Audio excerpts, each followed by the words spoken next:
Those injuries really were their downfall, weren't they? I think we were dumb a little bit at times as well. I thought we could have been a bit smarter. But I also felt that the wearing them down and getting into that position again and being a bit more clinical with some of the things that we planned to do would have helped us. But I say at 10-6, we'd already been over the try line 3 times in the first half. Why the first one wasn't given out, I'm still not sure. I've not got a clue. I need to clarify where the decision comes from, because there's the 2 incidents in the game that changes the whole game completely. That first score puts them in a different place. The penalty straight after it's not a penalty. It's the swings in the game and just the lack of clarity and why those things happen. And disappointing watching it back. I say that it was a no try on. I think it was Horrell's try. Watching the tape, you can clearly see the ball on the line and Corey's body weight on top of the ball. The decision's been given no try. There's not enough evidence to say it's not. So I'm not sure from that one where there's not enough evidence to overturn a no try decision to that evidence where there is enough evidence to show. I'm not. Again, those are the swings in the first half that put us under a little bit of pressure. Losing Reece just before half time. It messes about your rotation, especially on a warm day, windy day. After travelling in the morning as well, it messes up your rotation. But I don't think that threw us out too much, because Steph pushing to the wing, Chris pushing to the centre. It's the same side that we went out with and beat Canon here with. Losing Steph at half time for concussion, losing Chris straight after half time to concussion. I say we had Matt Whitley playing on the wing in attack with at one stage Lloyd White playing in the centres, and so it just messed up completely our structured team, and you just don't equate for losing 3 outside backs in a short space of time. And I think that when you look where they scored their points, they scored all their points on that edge in the second half. They couldn't break us down the middle, they couldn't break our spirit. They just caught us with some smart play on an edge that they knew we were vulnerable from.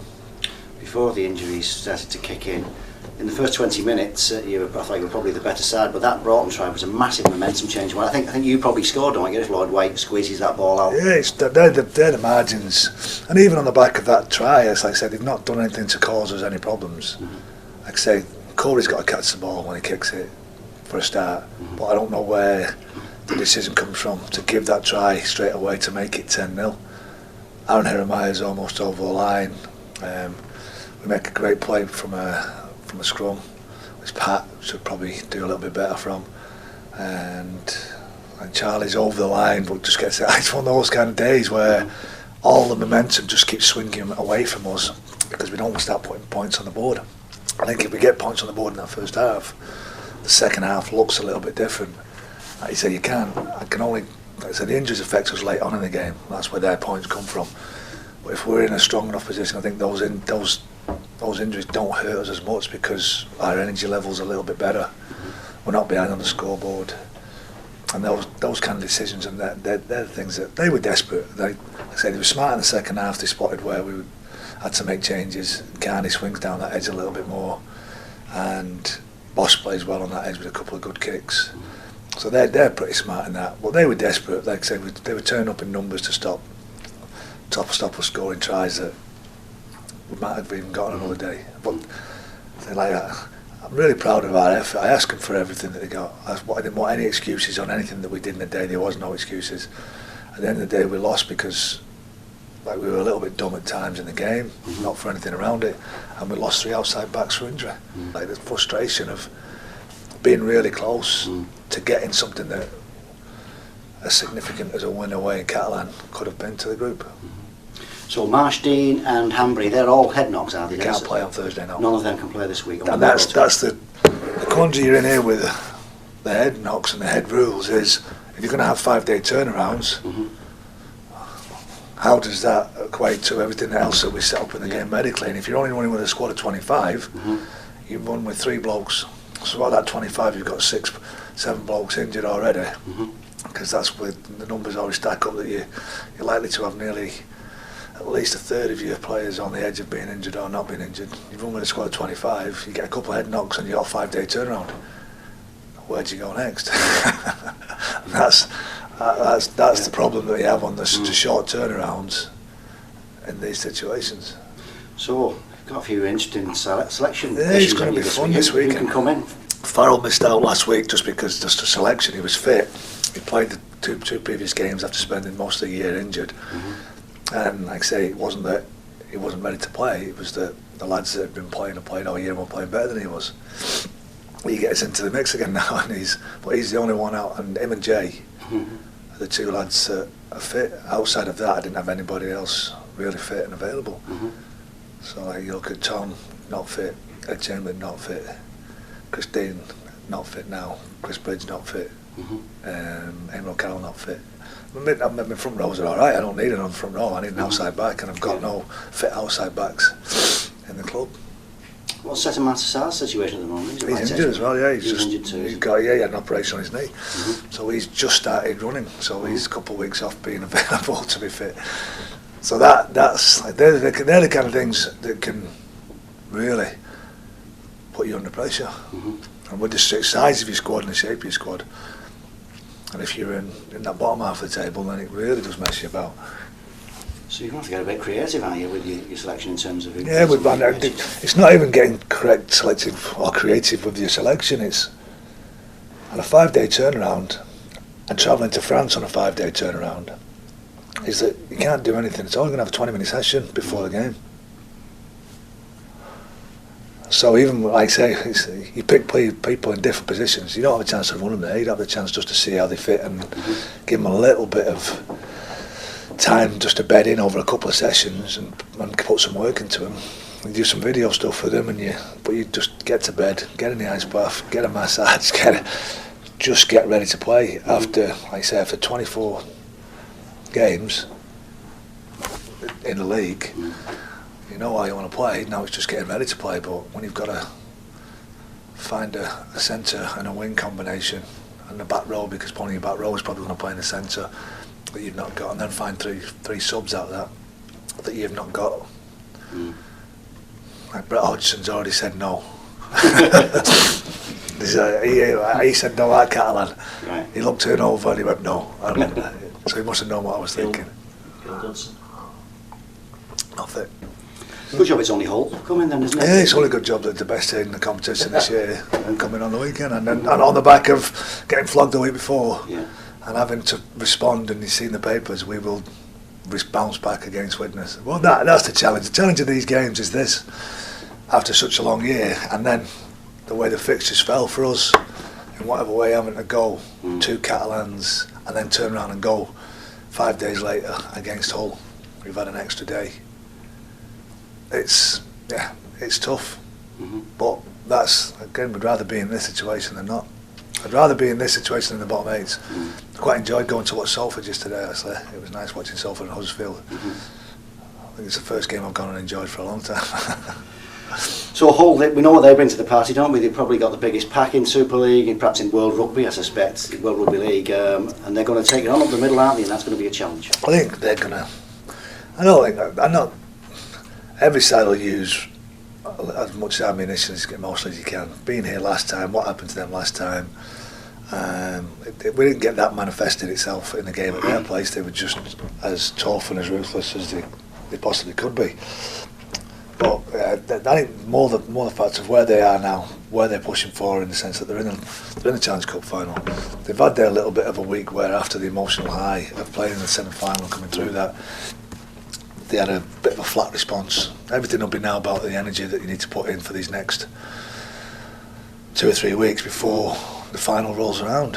So they'll be looking to put some form on the board again and get moving and heading for the League Leaders' Shield. I think that's their big goal now, is that we've achieved one target, which is getting to Challenge Cup final. We'll take care of that when it comes around. Let's look at getting ourselves nice and solid at the top of the table. And the fear factor is that after the weekend, we know we can't make the 4. It's one of those, like, we were always hoping that if we could get on a run, and we started this 7 off. But St Helens winning, Catalans being us, they've just gone too far away for us, those two teams, like I say. And And that's the horrible thing about this part of the year is, come Friday night, if Catalans lose to St Helens, the fourth set with 5 games to go. Like I say, you'd like to think that, like I say, the competition and everything drags back onto the jeopardy. Yeah.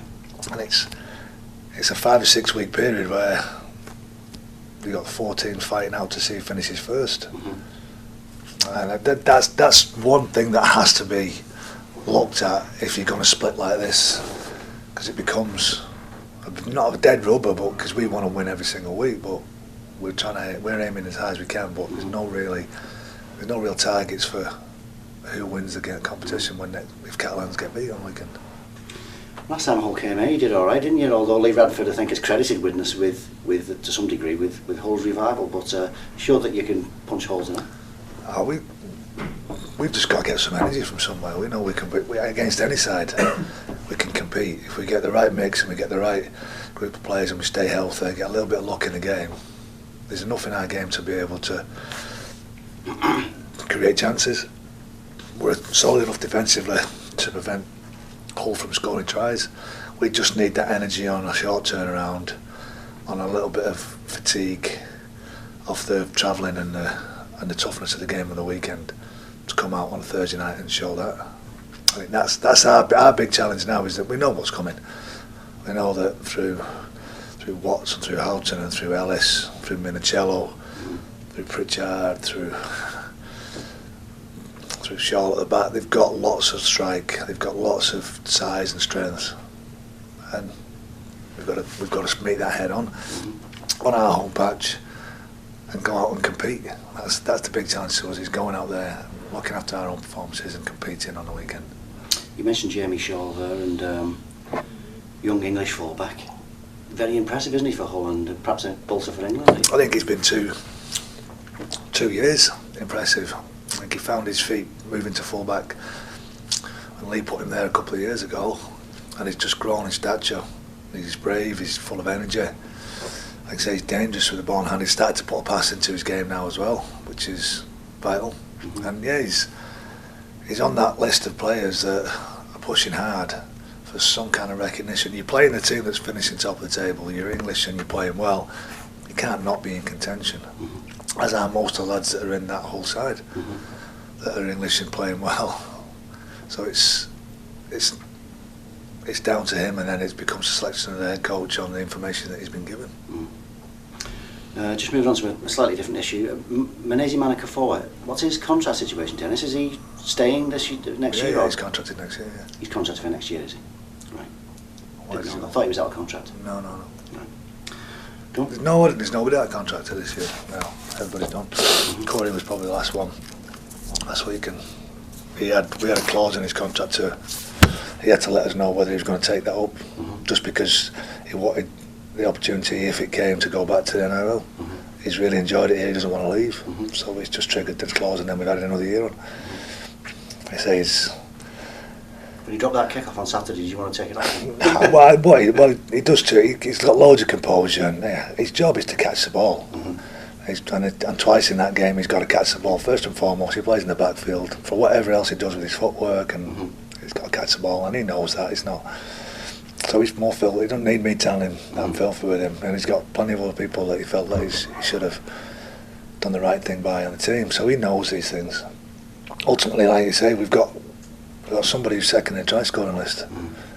I've got a winger this year that's scored tries.